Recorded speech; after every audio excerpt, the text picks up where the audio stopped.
I screamed out, but Mrs. Hastings had begun to pray. She broke off in the middle of the prayer and began to cry, her voice shaky and high. "There is no window, child, to crawl out of. No water to wet down our clothes. If the smoke doesn't get us, the floor above us will surely burn and come crashing down on our heads. Oh, Lord, have mercy." The smoke grew stronger still, and was soon accompanied by a crackling sound. Together we screamed and called, and it was only a minute before Mrs. Hastings passed out and crumpled to the floor, not from the smoke, but from terror. At that very moment I heard yells from outside, then still more shouts. Running feet, footsteps pounding on the porch, the old gardener's excited voice, and then Zeke calling, "Judith! Judith!" "Here!" I screamed. "In the root cellar! Hurry!" There was the clink once more of the metal lock, a burst of daylight, the smoke-filled kitchen, flames, and the next thing I knew I was drenched by buckets of water being thrown on the fire by the neighbors. Mrs. Hastings was carried through the burning kitchen to the grass outside, and I followed close behind. "It's out now," a man called. "It was a kitchen fire, then?" called another. "You've got a blackened wall and ceiling, miss, but beyond that, it's not much harm done," said a third. The neighbor women were reviving poor Mrs. Hastings, and when she opened her eyes to see the damage the fire had done, she swooned again. But within the hour, the neighbors were scrubbing down the soot and carting out burnt plaster. "How did it happen?" they asked. "What were you cooking? Where were the men?" "It's all a muddle," I told them. Everyone went away finally but Zeke, and I knew there would be no escaping his questions, for it was he who had unlocked the root cellar. I made some broth and buttered toast for Mrs. Hastings and took her up to bed, with Zeke's promise that he would stay watch the whole night. It was only when I was fetching her nightdress for her that we discovered her dresser had been searched, the drawers opened, and the contents scattered. Only then did we find that her most recent savings were gone, and mine along with them. "Oh, child," she exclaimed. "It is Charles' doing, as sure as I breathe." She wept a little then, but when we compared the loss of our earnings to the saving of our lives, we could not help but feel fortunate. After I had closed her door and gone downstairs again, I went into the parlor and sat on the sofa with Zeke, telling him of the money that was missing. "Judith, there is something more you're not telling me. Who locked you in the root cellar? Was it Charles?"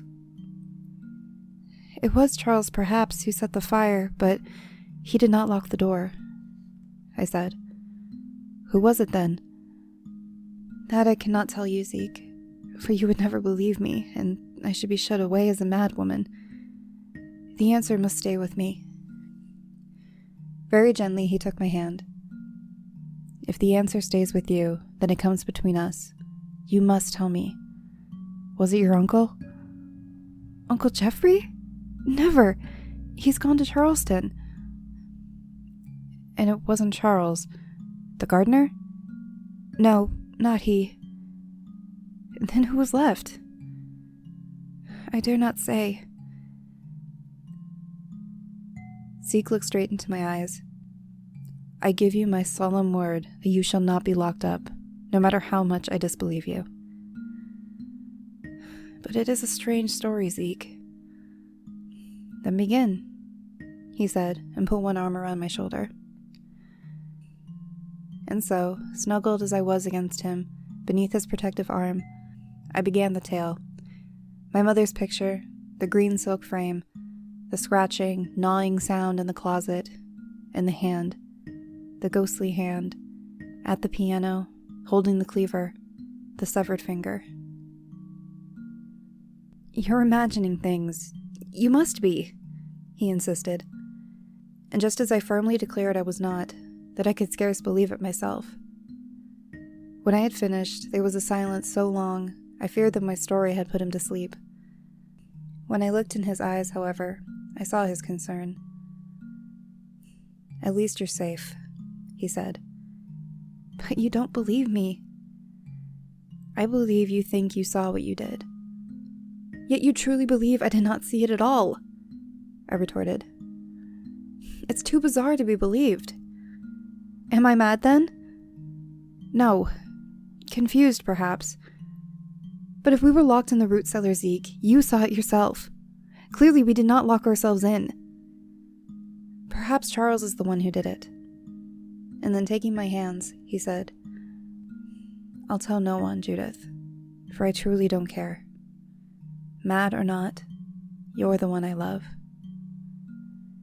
He took me in his arms, and I lay against his chest, his ribs against my ribs, his chest against my bosom, our lips exchanging the sweetest taste, the lightest touch, the most ardent protestations of love, so that my entire body tingled and warmed to the thought of lying in bed with him.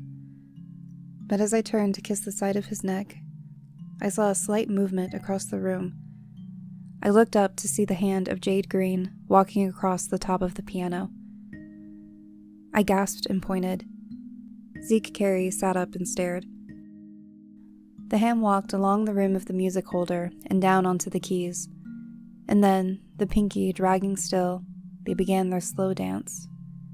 Taroo-de-nay, taroo-de-noo, taroo-de-nay, taroo-de-noo.